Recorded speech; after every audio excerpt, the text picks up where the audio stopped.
Hey, happy Wine Hey, Wednesday. happy Wine Wednesday, Canadian wine lovers, Carl's Wine Club members, Mira Boucher. Cheers to that. Cheers Boucher. to another. There you go, twice here. Damn. Thanks to another sunny day here in the Okanagan. Beautiful 33 degrees here. A little windy. Hope you guys can hear me well. The sun was shining and Mira decided to go inside.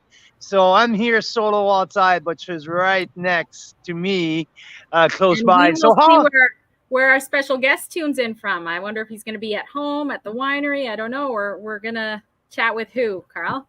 we're chatting with one of my ultimate favorite winemakers in the Okanagan, from one of my top favorite winery in the country. I've never been shy to mention and to vouch for what they do. Mount Boucherie. It's Mount Boucherie week this week, and we have Jeff Hundertmark, a more than talented, a veteran of the wine industry in Canada, a guy who knows both region, and I think that's what makes Jeff so special for his experience in both of the main regions in the country. 20 years in experience in Ontario, and now rocking the BC wine industry here in West Kelowna with Mount Boucherie. So we're going to talk with Jeff in a few minutes time, but I want to welcome everyone across the country. Let us know from where you're here in the chat box, from where you're tuning from, and also what's in your glass, because we have two things in our glass here, and even your amazing host here, Mira Boucher, doesn't even know what she has in her glass. It's a surprise.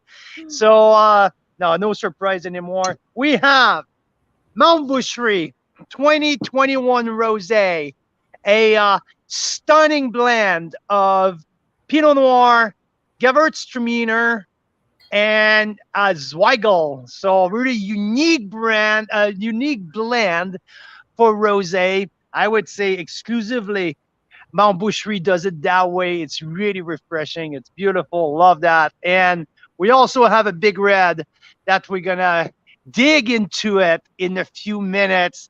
It's Mira's favorite grape varietal, and I might be included in that as well. This is 2019 Mount Boucherie Reserve Syrah.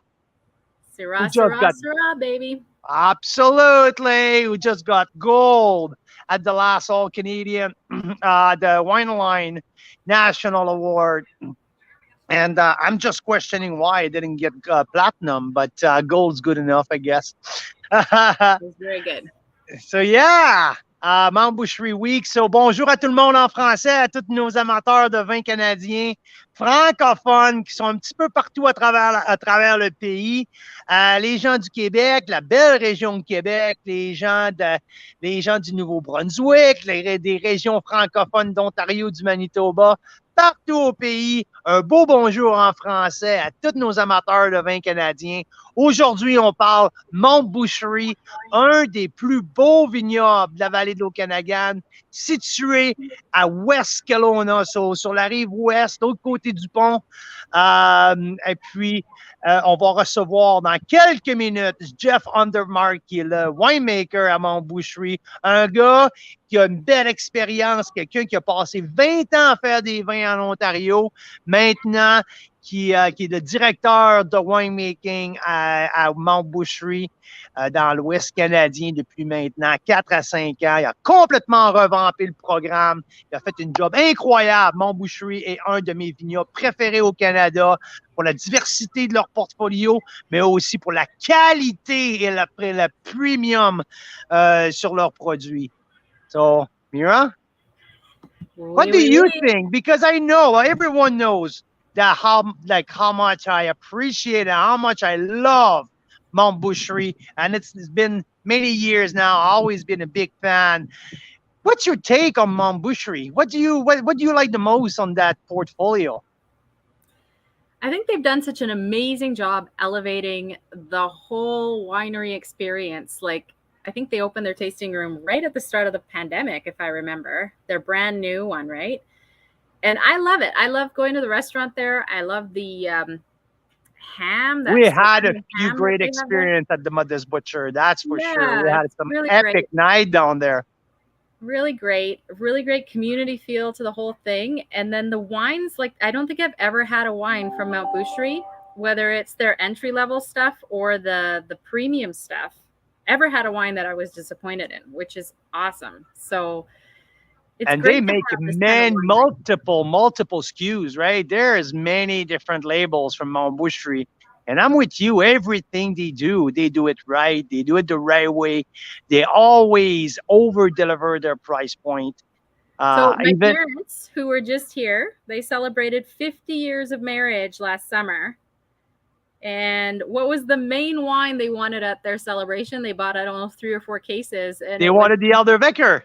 the Elder Vicar. The And Elder Vicar was their choice to celebrate their 50th. We had guests from all over the country for that beautiful celebration. And yeah, the wine that they wanted. And actually, I was pretty surprised because I knew how much your mom liked the Moscato Tonel, especially from a hillside. But no, she was pretty animate. She wanted the Mount Boucherie Elder Vicar. It was actually her very favorite. So, yeah, uh, so it was a great yeah, thing to be sipping on in their garden at their anniversary. And it just goes to show, like, I think this is what I'm excited to learn about from Jeff, because he makes wines that are like great for that huge celebration that you've cellared forever.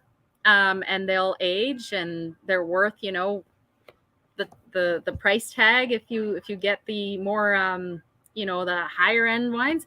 But then he also makes super approachable wines like that one, where I don't know if it was early $20 kind of price tag, and they're so delicious and so great. the So crowd pleaser, right? The white label uh, level, or the Modest Butcher. Is it the Modest Butcher you call it? But anyway, like the other entry level brand. But also when you go to the reserve line, or to me, my personal favorite line of all Mount Boucherie, it's the original vines that we're going to talk a little later on. I have a real soft spot for the original vines yeah, because program. I didn't realize this, but Mount Boucherie's been farming vineyards and making wine. Like, I think they started in '68 farming vineyards. Well, you know, So, but to me, what make Boucherie so unique, that's their vineyard holding.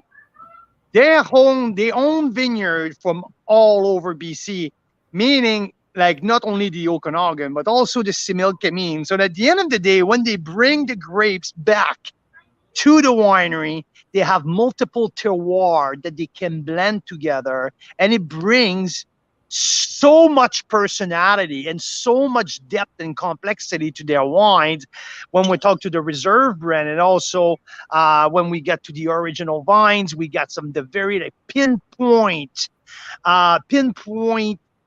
vineyard specific, block specific wines, or that richness and that depth and complexity of the reserve line. So there's big differences there.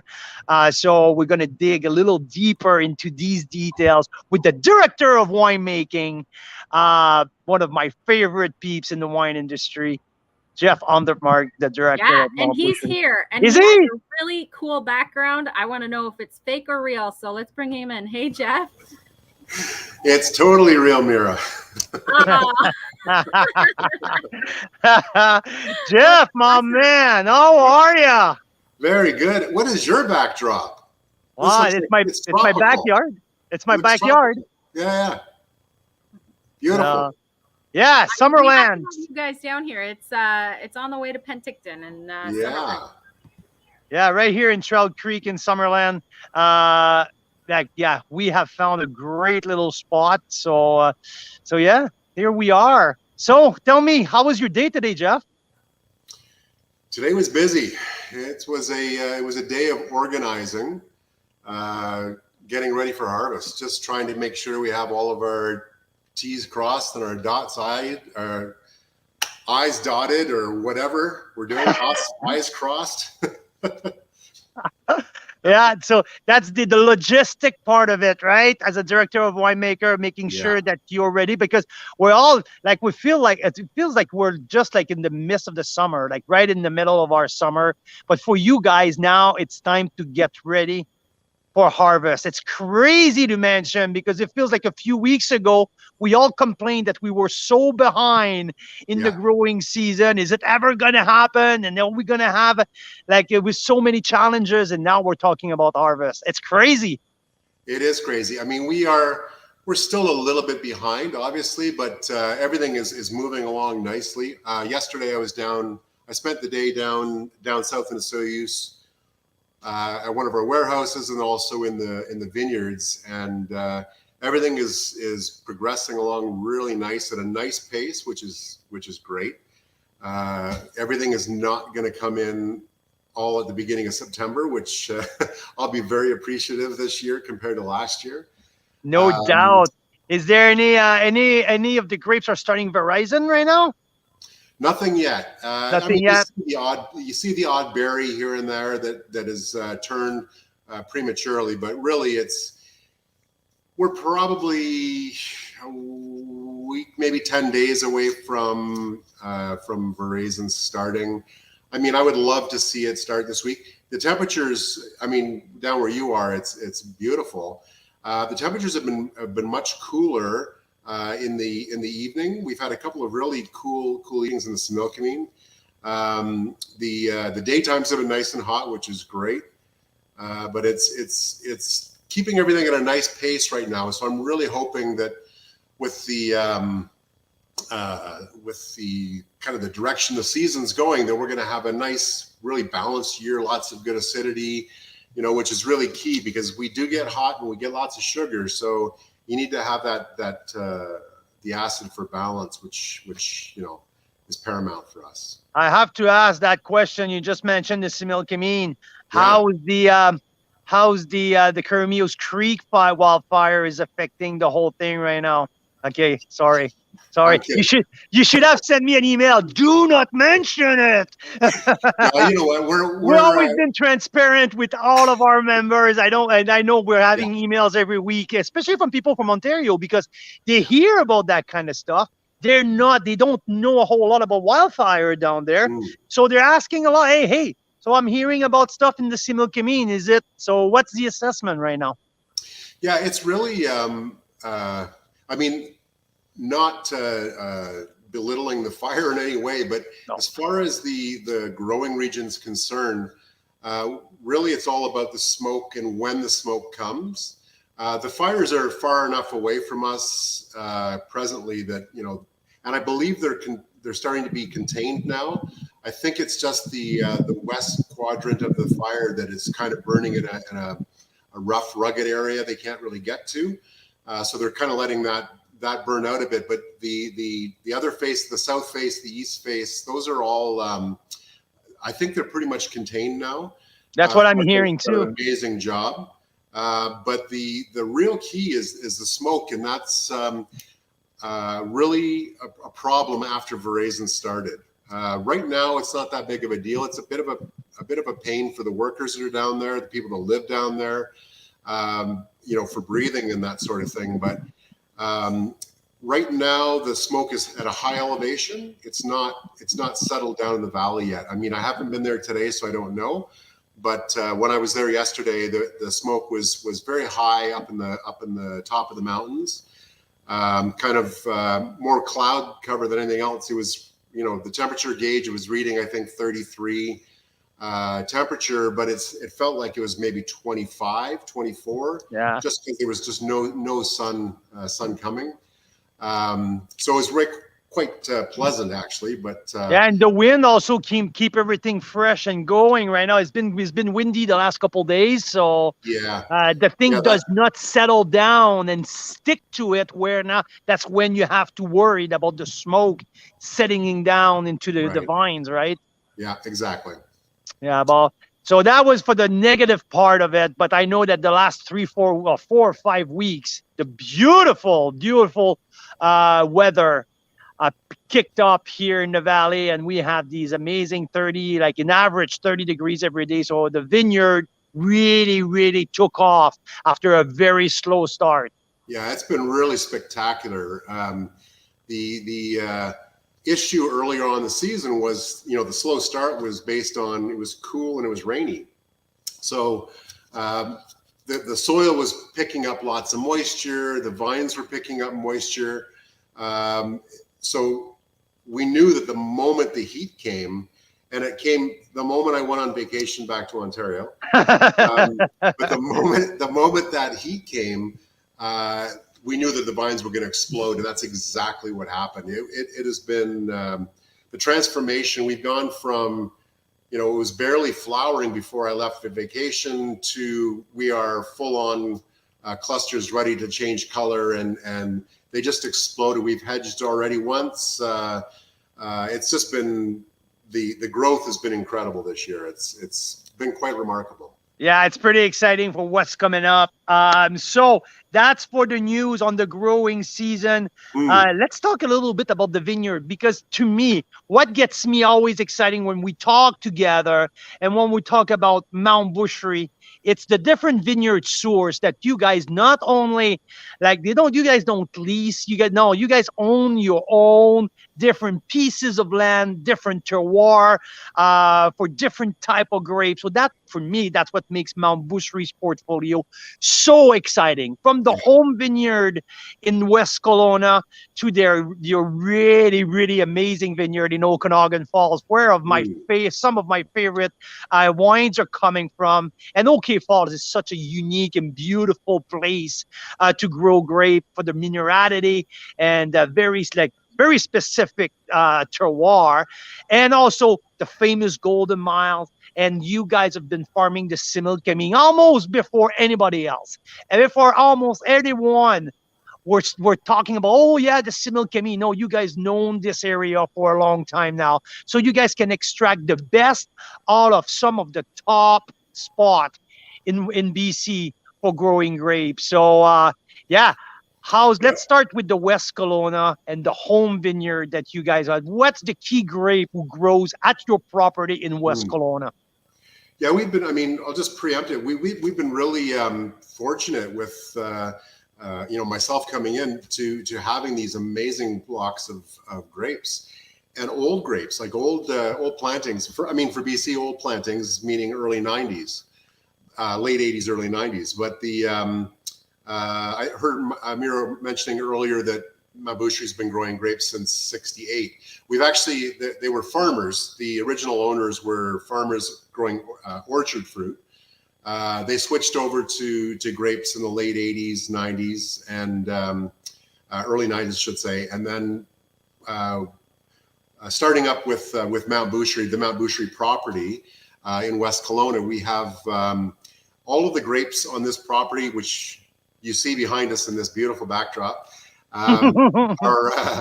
they all go into our field blend, which is our rosé. I think the rosé that you're tasting today. Yeah, exactly. So that's a field blend of all of the grapes from this property. So 10 acres of Zweigelt and Pinot Noir and Gewürztraminer, and we bring them all in together in one pick. They all go onto the crush pad. We do a method called saignée, which is bleeding of the color from the skins and into the juice that's being extracted from the grapes. It's kind of a more traditional style of rosé making. Not really done a lot, I don't think, or at least people don't talk about it. I think it's just traditional style. But it's something that we really truly believe in. We believe in not separating them or vinifying them separately and blending them together. We believe in bringing everything together and producing the wine from that one batch. Yeah, that makes it so well integrated, right? The Gewürz doesn't stand out necessarily. No one in the world can tell me, oh yeah, this is Zweigelt, this is really Zweigelt. No, it's in one component of what's in the glass. But each and every of these grapes brings some very dynamic component of the wine. And Jeff, there's Gewürztraminer in there. Many people emailed me this week. Is like, oh, does it mean that the wine is sweet? So no, no. Dry. It won't dry. Yeah, There's almost like that little, not a bad bitterness, but there always that rhubarb, cranberry, that yeah. like really beautiful, bright finish. And no, it's a dry wine, but it's a summer sipper. It's absolutely sunshine in the bottle.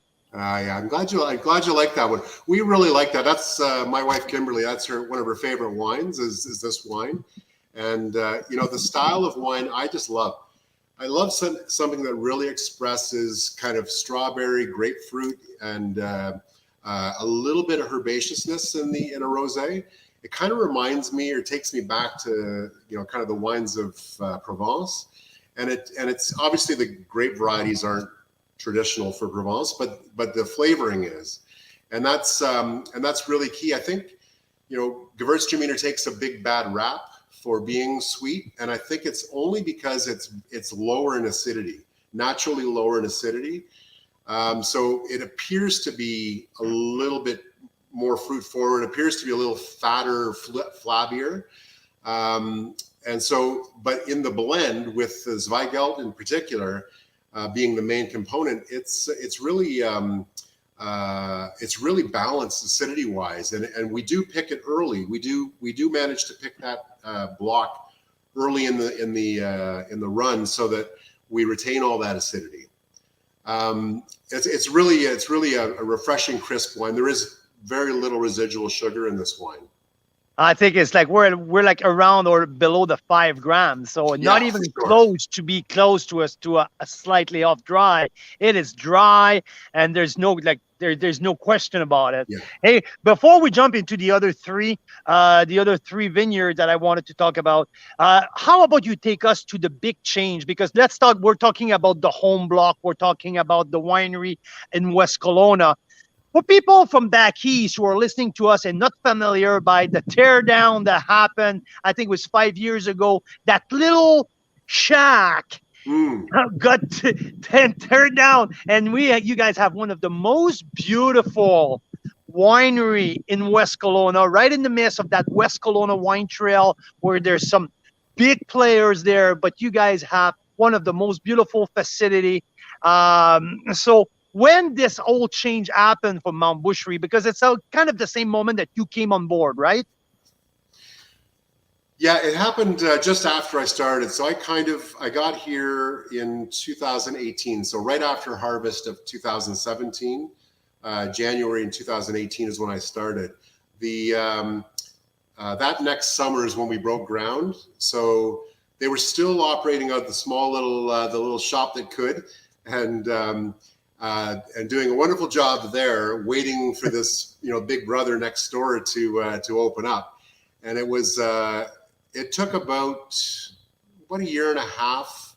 It was early 2020 when we started to occupy the space, being able to go into the kitchens and be able to start to train staff and that sort of thing. That all took place in February and March, and then we were all set to open. And I've probably told the story a million times, but it was one of those really, really sad stories of COVID, and that we were literally set to open.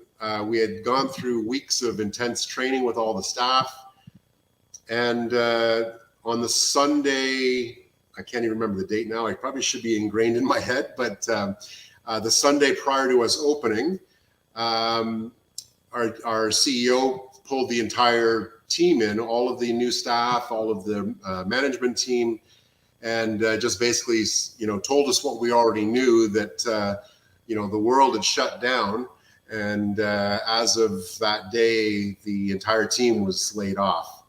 And obviously, production kept on going, but all the people that were excited to start the next day in the restaurant and the retail shop were unfortunately laid off, and that was a couple of months of doing curbside and home delivery and that sort of thing. And it was a real big pivot for everybody to have this big expense, $15 million property that that was being built or had just been built, and all of a sudden it not being able to use it, and it was very frustrating. Oh, no doubt, no doubt. And I've been down to the wine shop so many times, and this is one of the most beautiful place.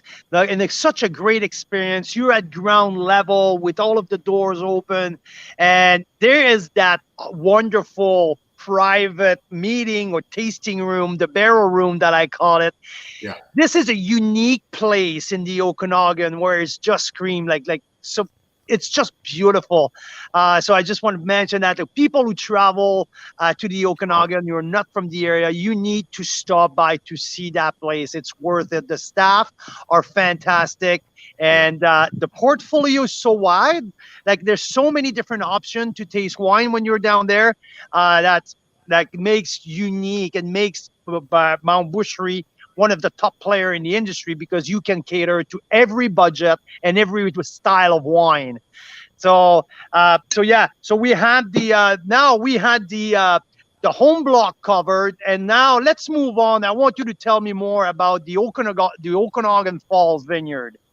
So because Okanagan Falls is one of the most special terroir in the Okanagan, and tell us a little bit more about what you have there, including the Chardonnay. Yeah, so that's a property that I feel so fortunate to be able to make wine from. It is I mean, you've been there. Some of the listeners have been there before, have been down into that area, and it is spectacular. It really is. Topographically, it is one of the most beautiful spots in the Okanagan. It's that one juncture in the valley where it separates the arid desert of the Oliver Soyuz area with the more temperate lake country, right? Lake like country. that resort beauty of the whole Kelowna, Summerland, Penticton. When you get to Okanagan Falls, it's like going back in time in the far west little town. Oh yeah. Like it's like the town is really unique. Completely traveling back in time, right? Yeah, it is. It really is. It's I think there's one restaurant in the town, and it's the Legion. And that's Absolutely the place to go if you're going to get some cheap eats and some beer. So yeah. But in terms of microclimate and the minerality, because you're right, and like you're in the cliff, like it's rocky there. So what you get out of that terroir, to me, it's unique. You don't get these flavor profiles anywhere else in the valley. Yeah, if you try to imagine this area, Okanagan Falls, as being kind of a big drain. So all of the glaciers way back when, as they were receding north, they brought with them all the rock deposits, mineral deposits, and all that sort of thing, and burst through this wall called McIntyre Bluff. There's these two really sharp walls that separate the north from the south Okanagan, and as the glacier sort of burst through this opening, it dropped massive boulders and massive rocks, and the soil there, the resulting soil after the rocks have broken down over millennium, is really kind of a salty soil. It's really selenic. Yeah. Lots of the flinty minerality, right? That flint as well. It's so unique from there. Yeah, it's really it's so interesting because the actual soil, the pH in the soil is so, well, it's higher than you would normally want for traditional agriculture, right? Exactly. Yeah. So you've got to work with the soil a bit and the soil. And when I say soil, it's kind of there's some dirt there. There's some dirt there. It's rock. It's literally rock. And the vines have to bite through this and make their way through these little cracks and crevices in the rock to find water, to find life. And it's amazing what they can do. Like, it blows me away every time I go there that we actually have grapes planted in the spot. And there's some really nice, great wineries in that area. Blue Mountain is right there, and Stag's Hollow, and the Meyer family vineyard. They're right like on the bottom of that cliff where it's absolutely outstanding. Yes. Oh yeah, there's like Synchromesh all the way at the top there. You're like, what the heck are you doing out there? Yeah, exactly. It is a really just incredible spot, and any of the wines that we produce there are pretty top notch, I think. Oh, definitely. So you guys are focusing there on Chardonnay.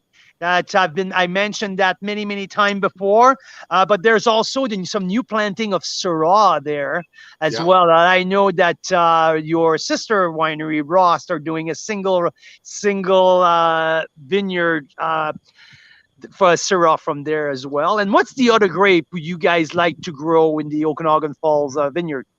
Yeah, so far, I mean, the main grape varieties are Chardonnay, Semillon, Cabernet Franc, a little bit of Syrah, a little bit of Merlot, a little bit of Riesling, a little bit of Gewürztraminer. But we just planted, a couple of years back now. This will be our first year getting any grapes off of these plantings of Pinot Noir. Really excited for that, because it is Pinot Noir country there. Absolutely. That's why it's not a surprise, right? Like we've seen with what Blue Mountain and Myers have been doing there for years. Yeah. So, so that's is going to be the first harvest of of the new Pinot project down there. That's right. So we've got actually something we didn't mention up at the top of the hour was up in West Kelowna. We did buy another vineyard right over here, about a block away from us, a 12-acre block of mostly Pinot Noir and Pinot Gris. And so we're going to do a Pinot Noir project, much like Russ does with Syrah. Okay. So Pinot Noir from West Kelowna. We've got Pinot Noir from the Okanagan Falls and from the Similkameen. And that's pretty cool. So a single vineyard terroir experience. Exactly. Yeah. And Jeff, now be careful what you're seeing right now. There's some spy from Ontario, from Niagara, who are tuning in right now. They're just wait. Oh yeah. Brian Schmidt is on. So you better be careful what you say about Cap Franc, because that can get right back in your face. Hey, I would not even go and touch Brian's Cab Franc. I mean, he is the master with that. So I have to tell you, watching him the last time he was on when you did this with him. But hey, a couple weeks after, we were down in Niagara, and I had the privilege to do some tailgating with him. He took us on the tour in the tailgate of his truck, and we went to the Cap Franc vineyard. We had an amazing experience. It was absolutely outstanding. Amazing host. He does things like no others. It's unique, and when you're looking for the true terroir experience, that's nothing like that. So we're very grateful to spend half a day with him. It was pretty magic, that's for sure. Absolutely. So that's the Okanagan Fall project. And when we talk about the original vines program, you guys go a little bit more about terroir specific compared to what you do with the reserve program, correct? That's right. Yeah, that's our really. So we decided a couple of years ago to really focus and highlight some of the really awesome grapes that we were granted when we bought this property, or when our owner bought this property. Okanagan Falls in particular has Chardonnay from 1990, which is fairly young, or fairly old, I should say, for BC. The Semillon as well comes from the Okanagan Falls area for the original vines, and as well the Cabernet Franc and Merlot for our big blend. And that's those grapes are. We felt it was really important to isolate them and to show them as not only mature vines, mature grapes, but also you know, they're very typical of the regions they come from. You know, the Cabernet Sauvignon from Similkameen, the Gewürztraminer from Golden Mile, the PTG, which we haven't talked about. I don't know if we're going to talk about that at all, but you know, that's from the Similkameen as well. And you know, we have a really nice cross section, I guess, of grape styles, wine styles, but also with some really good age to them, and that's what we wanted to highlight with this series. Yeah, it's like, to me, it's one of my favorite. I know like there's obviously some favorite from the reserve, but to me, I like the precision. I like the terroir inspired version of the original vines. So let's keep going on our tour, on our terroir tour. And before we hit the Similkameen, let's stop in Oliver, and let's stop into one of the the sub GI that people were really accustomed to define the south of the Okanagan, the very famous Golden Mile. So you guys have a very privileged piece of land down there that you take beautiful advantage of the Syrah, of the grapes that are made the south of the Okanagan, what they are. Yeah. That vineyard is is located at the Rust Winery, which is our sister winery. So it's a vineyard that's large enough that we can't use all of those grapes for rust. So some of those grapes make their way into my tanks, my barrels at Mount Boucherie, and so we've got Gewürztraminer, which is probably one of the oldest plantings of Gewürztraminer. I'm not sure if it's in Canada, but it's definitely in BC, planted back in the early 70s. And those vines are absolutely beautiful. They're not producing much more than about 1.5 tons to 2 tons per acre now. So we're got to make some economic decisions at some point, but I'm hearing replanting soon. That's right. Yeah. And then we also grow something very unique, which it's not a common grape out here, but Zinfandel. So it's one of probably maybe a half a dozen. I don't think that many plantings of Zinfandel.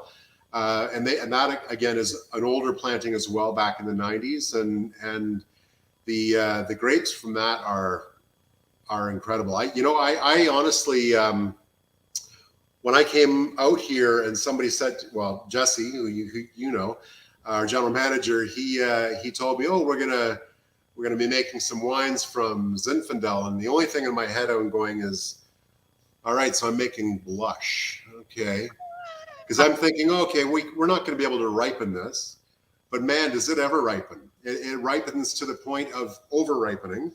Juicy. That's, to me, that's the definition of juicy. Yeah, for sure. It is. They are the largest. The clusters are definitely the size of my head, maybe even bigger.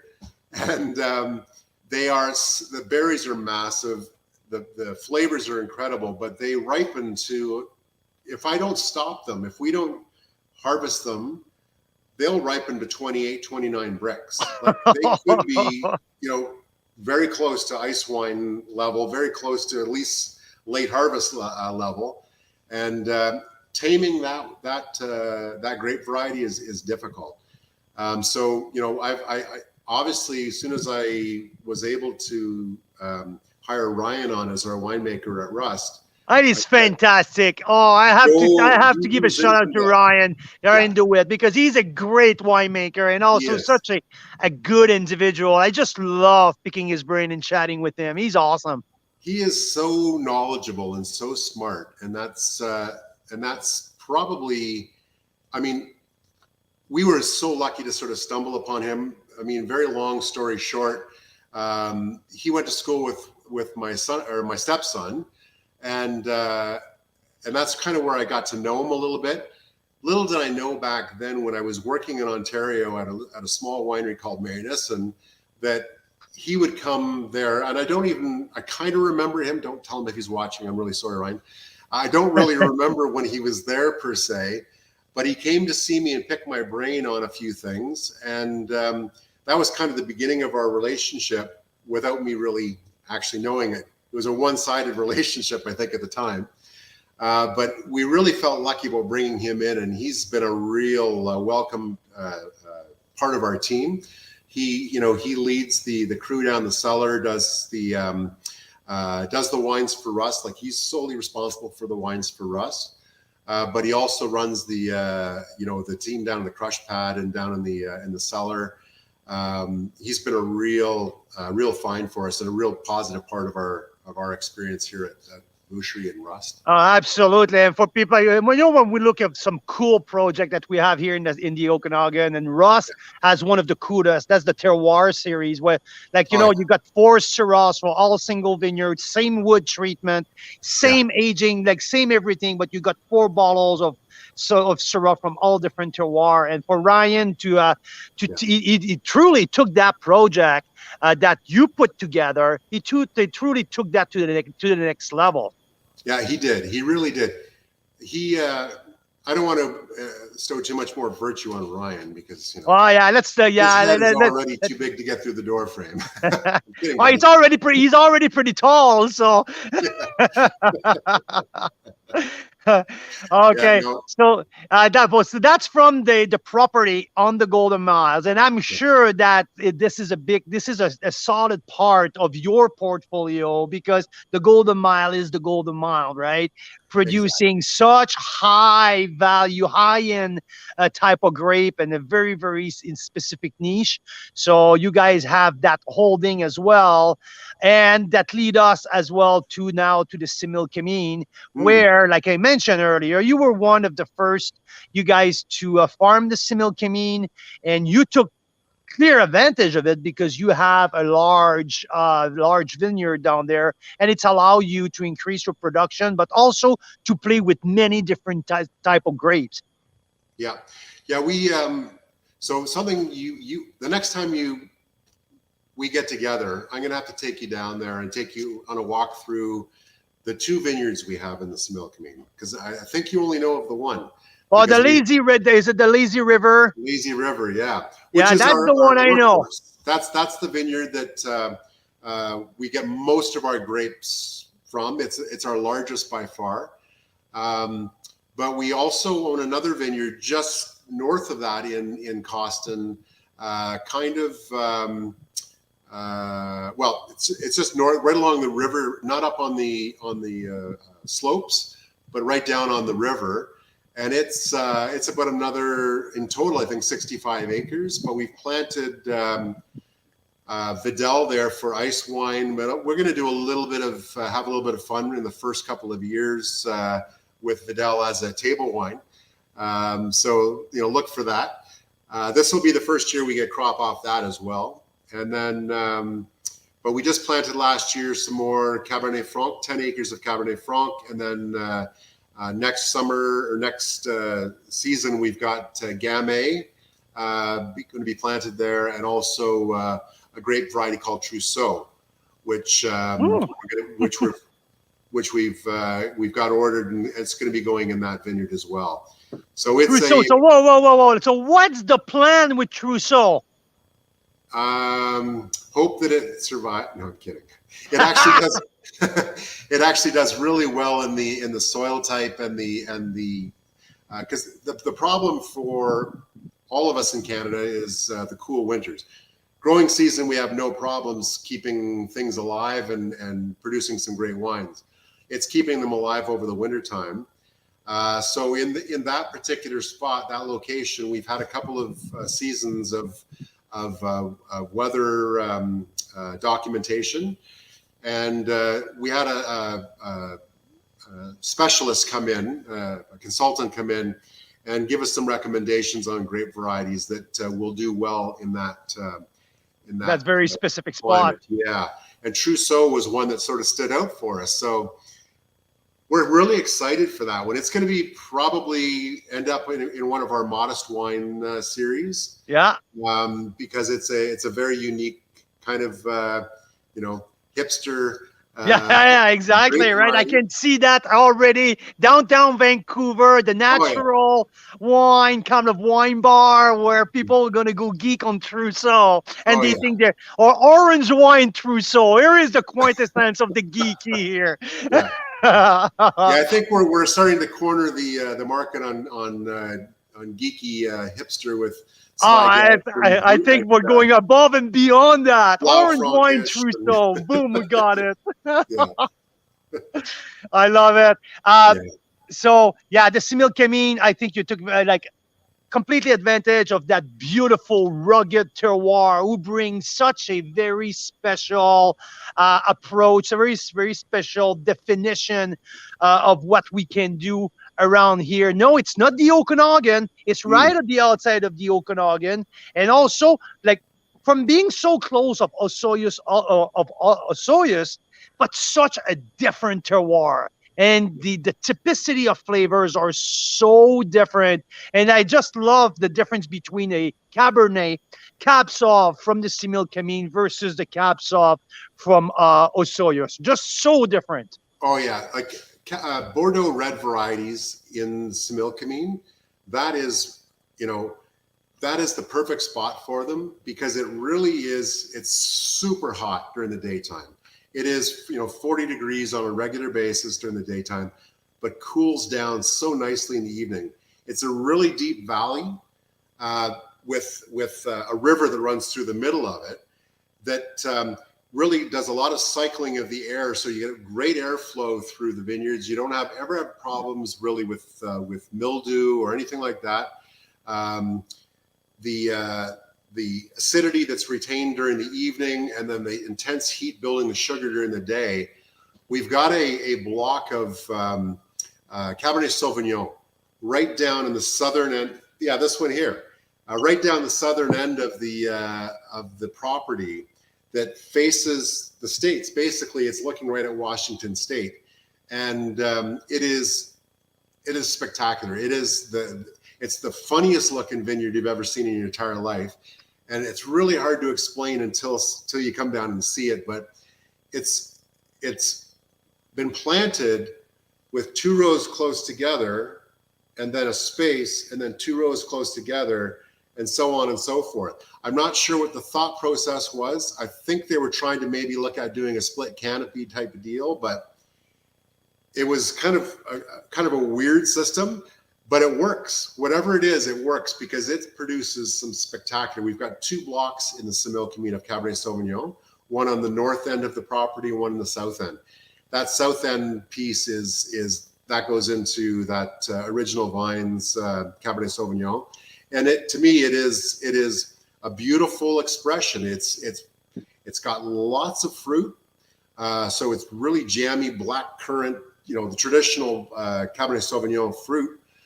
But it has that bell pepper, and not necessarily green bell pepper, but more of the, more leaning towards the red and the yellow and orange bell pepper, kind of a sweeter bell pepper.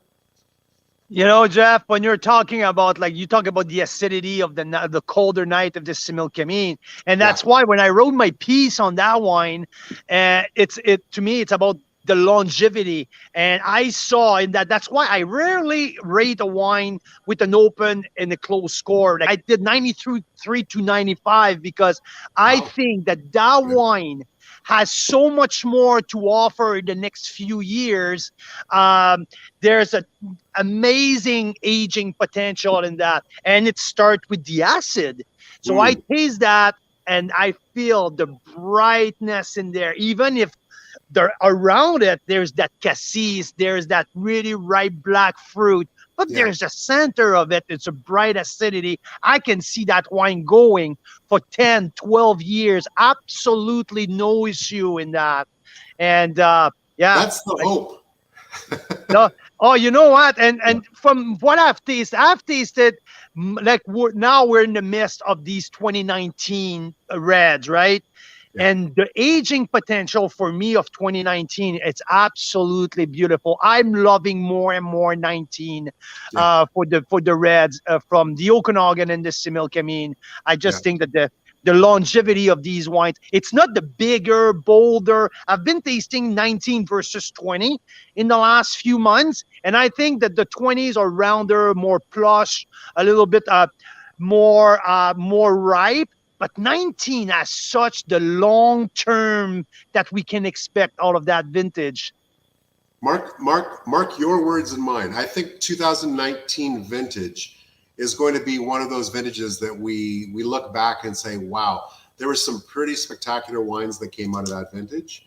And I really think, there's so many factors in this particular wine that, that make the difference, I think.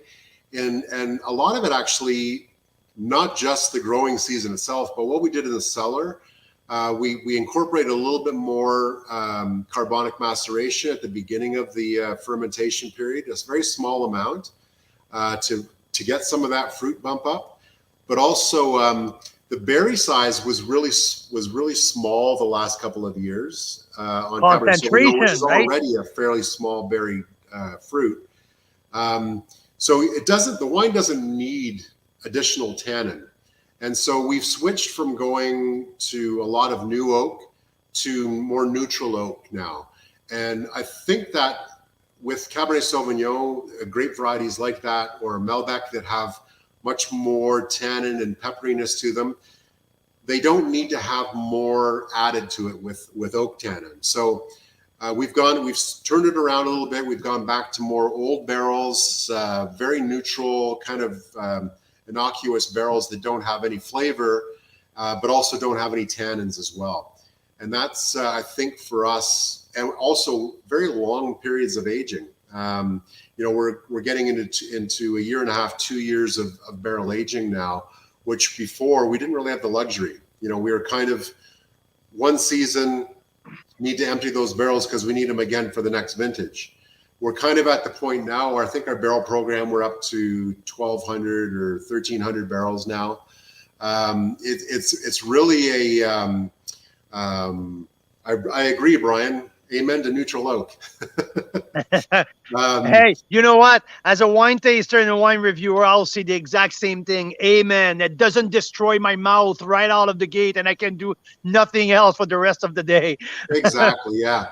It's so true. I mean, the youthfulness of new oak, the flavors that it adds is really pretty in some wines, and in some wines it just adds a longer period of time that you have to set that wine down. I feel like a wine like the Cabernet Sauvignon, a wine like our Summit, I feel like those are wines that are maybe a little more approachable early on in their bottled life. They will age longer because they do have good natural tannins in the wine and acidity, but I think that they're a little more approachable because they don't have that fresh young green tannin that you get from oak sometimes. And that's yeah, exactly. That's a big difference, big game changer. You remember the old school Rioja or Barolos where you had to set them down for 15 years before you can even think of trying them? Well, definitely with Barolo, but I think with Rioja, they kind of have it, they turned that around a lot. That changed a lot in the last 10 years. Yeah, for sure. Yeah, absolutely. And talking about the old world, that's what leads me. What a great segment. Wow, love it. What leads me to the PTG, because the PTG, the Passe Tout Grain, is this old school Burgundy field blend where they were going and get a little bit like you're doing with the rosé in your vineyard in the West Kelowna. The PTG is the Pinot Noir, Gamay, Pinot Gris blend, fermented together, aged together. It gives you a field blend, but in this case, it's a very unique wine. I don't see a whole lot of the people who does it this way in the Okanagan, and I love the approachability of the fruit, but also the hint of earthiness, who really took me back to the old world for a few minutes. Oh yeah, the earthiness in that wine. It was a really tough sell to get our team behind making this style of wine. We've seen some very successful wineries producing this style of wine. And it's something that I've always wanted to do back in my early days of winemaking, is co-fermenting Pinot Noir and Gamay Noir. The more I realized, researched into it, the more I realized that this style of wine is really kind of it's a peasant wine. It was originally a peasant wine. It was a wine that they took, all of the tail ends, the end posts, and the clusters that were at the time of harvest weren't maybe quite ripe enough, and so they kind of left them on the vine a little bit longer. They went through and they picked all these clusters and threw them all together, and that's literally what Passe de Grain means. It means that's the wine that they were bringing for the harvest party, right? Let's get everything together. We're going to ferment quickly that one, and that's what we're going to party with. Yeah, exactly. That's kind of the focus, or the thought behind that wine. It was the kind of wine where you drive up to the winery with your mason jar or your milk jug, and say, hey, fill me up with some red, and and that's the wine that they had. And that's it's traditionally every grape variety that was hanging in the vineyard. So in Burgundy, there could have been not just Pinot Gris, but there could have been Pinot Blanc, could have been Chardonnay, could have been Auxerrois. The list goes on, but it could have been any of those grape varieties. We just happen to have in our vineyard in the Similkameen a sort of conflux of Pinot Noir, Gamay Noir, and Pinot Gris all together in one central section where they all touch. And so I just decided to take 2 rows off of one vineyard or one block, 1 row off another block, and a row off another block, and let's harvest them together and see what happens. And it's turned out quite nice. We originally, the very first vintage, we used a lot of new oak on it because I was really excited for it. And I thought, okay, well, let's give it some new oak. That wasn't the right choice for it. So, luckily we've now moved on from that, and we're again back to more of that neutral oak, a little bit of new oak, but mostly neutral oak, and a very short period of time. And again, all done in carbonic maceration. So the berries are all fermenting internally for the first probably 7 to 10 days, just by intercellular transition into alcohol. And then we'll take those grapes and we'll introduce a cultured yeast, and then that will start the alcoholic fermentation. So you get this period of developing really bright, fruity, really approachable, right? Yeah, really the approachability. Cool. Yeah. And you just mentioned carbonic maceration, fermentation a couple of times in the last 20 minutes. And this is something that winemaker 5-10 years ago were hiding. That's not something that people wanted to talk about. It was kind of like really taboo. You're playing with the wine, like you're manipulating the wine. It's not, but hey, guess what? I had a long chat with Jacob Lipinski at Big Head about my carbonic maceration. And he was like, why does people freaking think it's a wrong thing? And now more and more people are more open about that. Yeah, let's do a little bit of it just to make it a little bit more approachable. There's nothing wrong about that. No, absolutely. I think, for here, most of our grapes are picked at a higher Brix level. So the potential alcohol and the kind of almost the abruptness of that wine can be really softened and tamed and made pretty by adding a little blending some carbonic maceration style wine. And that to me, I think it's a real great tool. Apart from PTG, I don't do a wine 100% carbonic, but I will definitely use that as a tool to kind of balance the alcohol and the tannins and the brashness of some of the big bold reds. And it's something that I learned way back in my early days at Marinisson. John Marinisson that was one of his secrets was carbonic maceration. He would always do a small lot of every single one of the grape varieties he brought in, carbonic, and then blend them in with the regular. And to me, it was a real key to how great those wines were. Oh, that's amazing. And I'm already abusing your time, Jeff. I'm so sorry. We're already past We always 6 o'clock. do this. I know. I I always apologize at the end. I don't. I'm not even sorry. I'm just enjoying that too much. I can't let you go before we talk about the Reserve Syrah, though. Oh. You just won gold at the National Wine Line. This goes into my top 6 BC Syrah of this year. We're gonna release. I'm gonna release my top 6 next week on Monday, but this is going in. I thought it was worthy of a platinum, though. I was at 93. I know. I emailed them, but I didn't receive a reply just yet. Yeah. An apps again. It's 2019 vintage.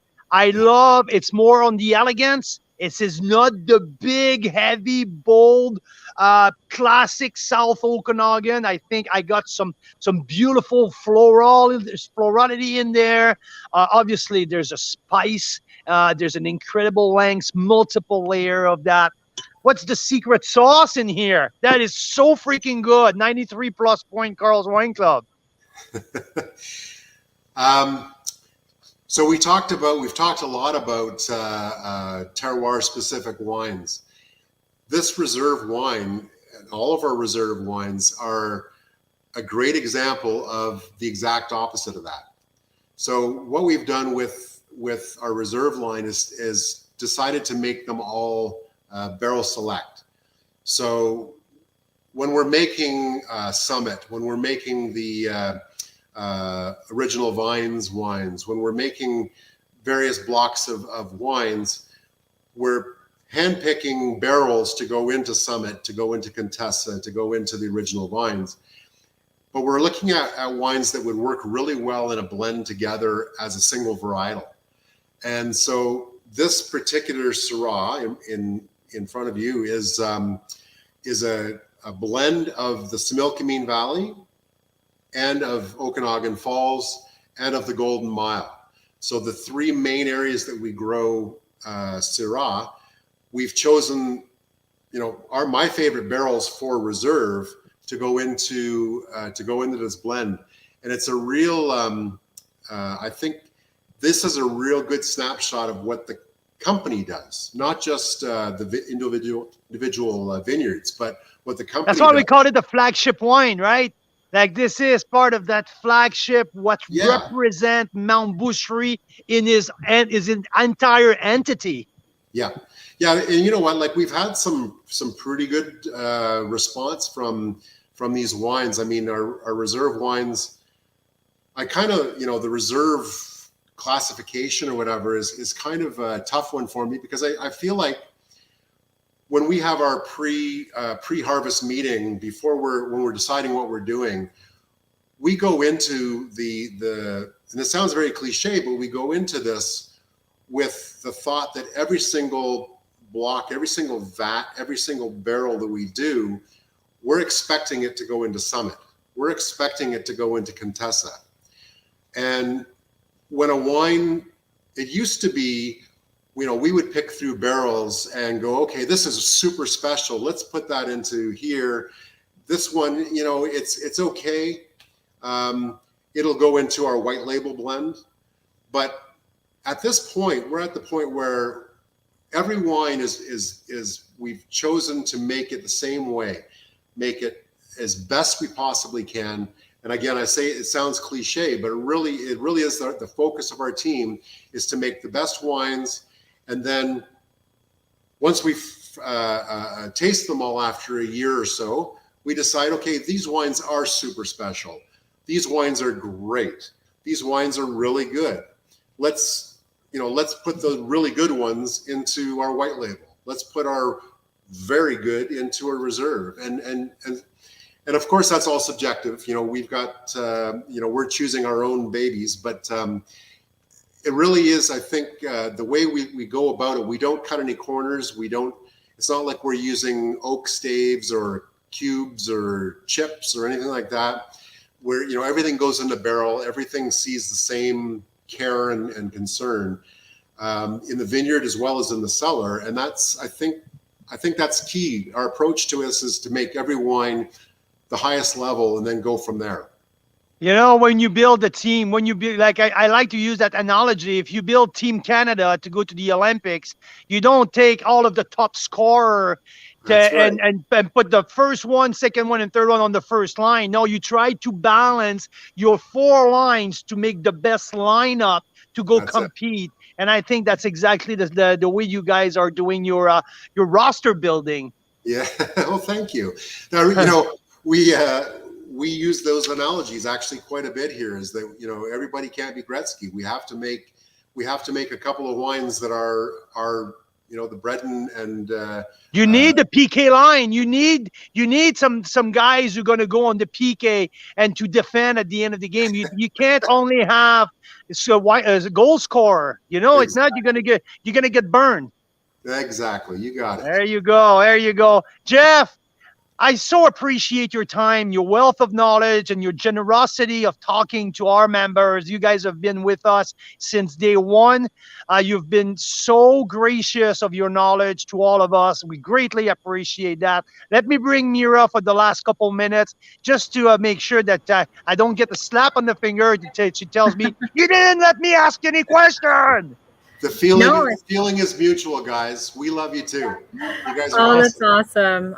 We just, I love just sitting and listening. And, you know, sometimes you have stressful days and then you remember that there's wine on the planet. And then you get to sit and talk with someone who's making wine. And it seriously helps, Jeff. It really does. It takes your mind off of all these things. It might be stressful for you. I'm sorry about that. But some might think me, we're doctors. Jeff, we're going to send us an invoice for psychology consulting. We're going to.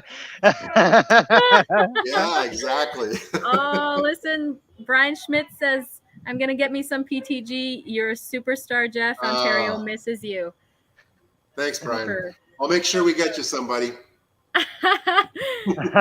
Hey, Jeff, you know, we'll send you the link of Carl's Wine Club offer this week. PTG's on and great price for shipping in Ontario. Mira, Mike Laplante, the average wine enthusiast, is requiring the link for the feature. Mira's going to put that in. Jeff, again, thank you so much. I think it's the first time that I have that many 92, 90, all the way up to 95 points in our feature. These wines are absolutely spectacular. It made it a little bit more as a collector offer this week, price point higher, but we have a snapshot here of the cream of the crop of the BC, not only from the Okanagan, but some of the best of the Similkameen grapes. So thank you for sharing that with us this week. Very, very kind of you to say that. Thank you very much. And we're honored that you give us those scores and you include us in your little events, your features and that sort of thing. We absolutely love it. Thank you. Thank you. Always good to see your faces too. Say hi to Kimberly for us. Say hi to all the family. And we'll be in touch very soon. Tomorrow, I'm going to send all of the order to Emily, and we'll send that across the country. We'll get them all working. Thanks, Jeff. Have a great night. Thanks very much. You too. Bye-bye. Bye. Oh, my gosh. Such a great wealth of knowledge right there, hey? That's why we do that. Oh, man. I feel like if I say that often, but that level of, like, to me, like, of knowledge and an understanding of vineyard management and all the whole thing. Oh, darn that I feel good about with a conversation like that. It's a really great way to take your mind off anything else that's bugging you. Yes, we had a long day. We had and you know what I was thinking too? It's interesting, like as Canadians, we really like to talk about the weather. And so I think it's a natural fit that we like to follow wine vintages because there's a lot to do with weather with that, right? So exactly. You're talking about that stupid question. Hey, is it like how's the weather out there today? But it's so important for wine, right? So we can say it's not just like a thing we do. It's because we care about the wines. We want to know. Oh, we sure do. We sure do, and that's why I had to bring the fire, the Kermios Creek fire at the beginning. Like, not because I really care about the fire, but I was worried about the impact of the wildfires. So yeah, no worries to be had here. We're not saying that it's not a problem with the fire. Like, it's always a tragedy for people in the area. Oh, But there's people being evacuated, which yeah, sucks. but there's no impact on the grape growing and the whole perspective of a smoky vintage there. So yeah. Yeah, Mike, we like the play on words. Mount Boucherie Rosé with Mrs. Boucher drinking the Mount Boucherie. Oh yeah, Yeah, yeah. There's many of them. Mr. Boucher's rating high, the Boucherie, and yeah, no, you know what, Mike, and to everyone who listened to us, I'm just a big fan of the quality of these wines. I just like love, and now we're on the 2019 for most of them, and I keep talking about the beautiful quality of the 2019, the elegance, the aging potential that we get into these wines, and I just love the quality of these wines, and that's why a 93 points, 93 plus points Syrah, a 93 to 95 for the Cabernet that I gave an open score because I believe that in 5 years this Cabernet Sauvignon has the potential to be one of the best cab produced in Canada. I can see it. I just can't see it. When I was tasting it, I saw what was on the other side. It was just absolutely amazing. It was a revelation to me. The PTG 92 points, a unique wine. We don't see that kind of wine across the country. It's a unique project, unique flavor profile, absolutely too amazing. And what the summit? I didn't even touch the summit conversation with Jeff. How can I do that? Like, come on, Carl. But Summit for me as a flagship wine, it's right up there with Nota Bene. It's right up there with the Judge from Astor Creek. It's right up there with these top red blend. And who would say no to a Bordeaux blend with the splash of Syrah? Come on, isn't it? Remember, Mira, when we had that long meeting with that brainstorming session with all of these yes, wine and we people? tasted. It was really cool. We tasted all the flagship wines from I think 12 different BC wineries. It was pretty cool. And the conversation in there was what to make BC signature wine. And one of my thought of that is throw some Syrah into a Bordeaux blend. And I'm telling you, that can be the BC, the BC flagship recipe. And that's what Summit has. I know that John Schreiner, one of the a very respected wine writer here in BC, gave 95 points to that 2018 summit. It's a pretty darn great score. And John Schreiner has been writing wines for 30 years. Even Anthony Gismondi, who rarely rate anything higher than 91 when it's time for BC1, give 93 to Summit. Wine Align were right at the 93 level. I give it a 93 point as well. So, this is, and we even have magnums available. So you're looking for a showcase piece, you're looking for a trophy wine to open for a very special occasion.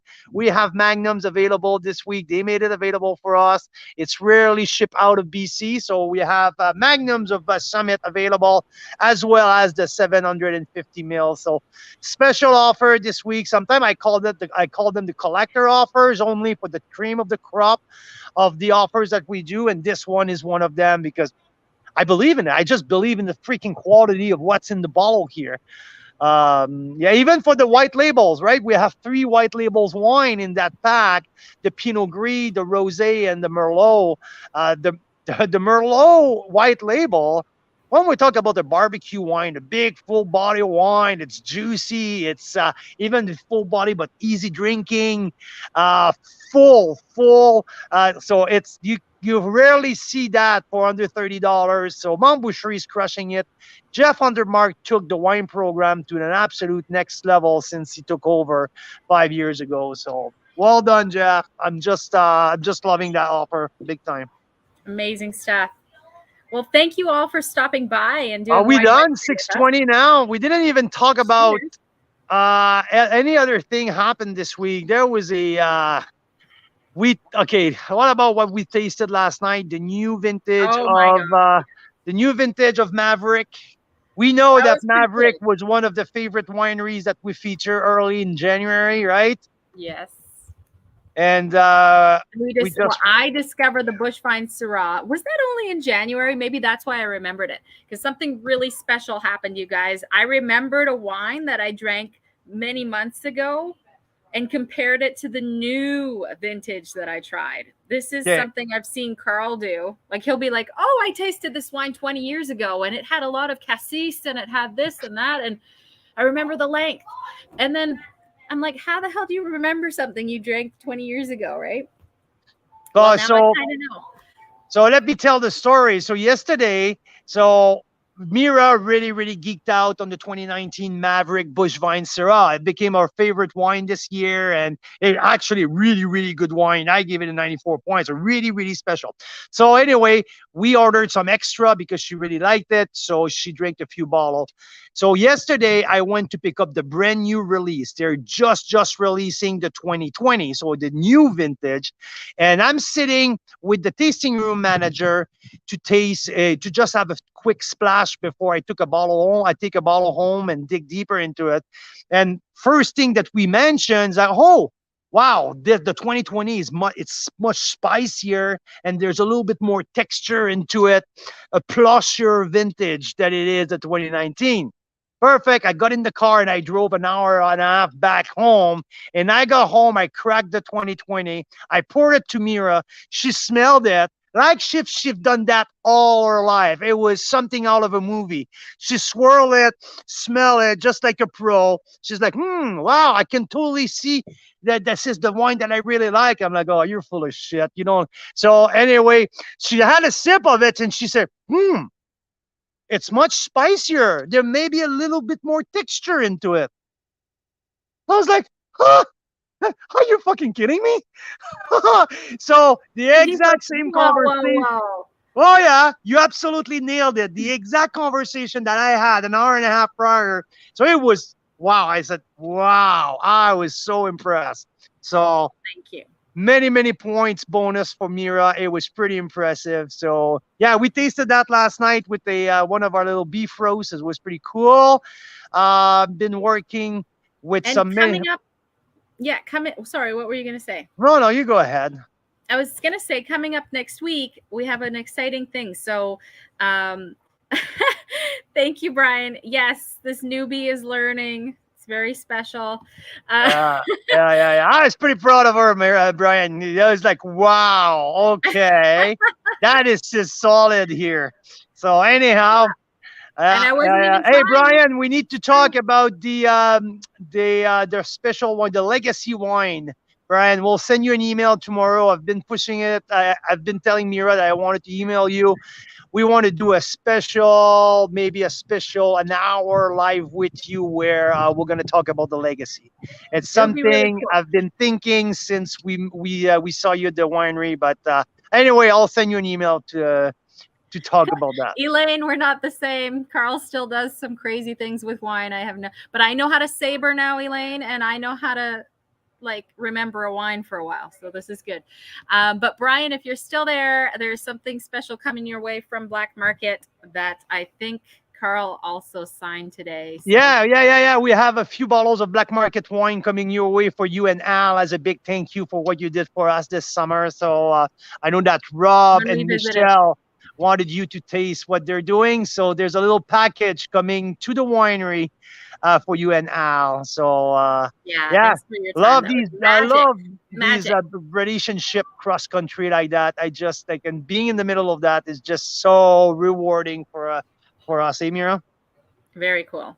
Yeah. Very cool. So next week, what are we doing? We had the first try at we found out that we can co-pack some wines from BC for you guys. And so we figured out a legal way to do this, and we did it with a few cases of rosés, Carl's top 6 BC rosés. And we're going to do that again next week with Carl's top 6 BC Syrahs. Yes. BC Syrahs will be announced on Monday. So some pretty cool stuff in there. And I think I already reveal one of them here. There you The go. 2019 Reserve Syrah from Mount Boucherie is part of that very special top 6 Syrahs. So we'll see what the other 5 are. But yes, it's so fun to connect with you guys. Thank you, thank you, thank you. It's Mount Boucherie week. It's available until tomorrow night. There's some collectible in there, you guys. This is amazing. Summit, Original Vines, PTG, Original Vines Cab Sauv. Don't miss that. Put some in your cellar. You'll taste that in 5 years. I'm telling you. Excuse my language. You'll shit your pants. That's shit. Sorry, I shouldn't say that. That sounds so sexy right now. So sexy. I'm telling you, it's just amazing. We have the Reserve Syrah, the Reserve Merlot, Summit 2018, and 3 affordable: the White Label, the Rosé, the Pinot Gris, and the Merlot. So these are everyday drinking. Did you say the Original Vine Chardonnay? OV Chard has been one of my favorite BC Chardonnay from three years in a row. 2021 vintage for this one. So yeah, here we are, Mount Boucherie. We have a guy with a wiggly tooth here. I better go. There you go. That's gonna cost me another cost me another $10 tonight. The Tooth Fairy will come around here at the Boucher. There you go. So Carl's Wine Club members, Canadian wine lovers, all of you guys across the country, thank you for following us. Thanks for supporting our amazing Canadian wine producers, and we'll see you next time. Cheers. Cheers.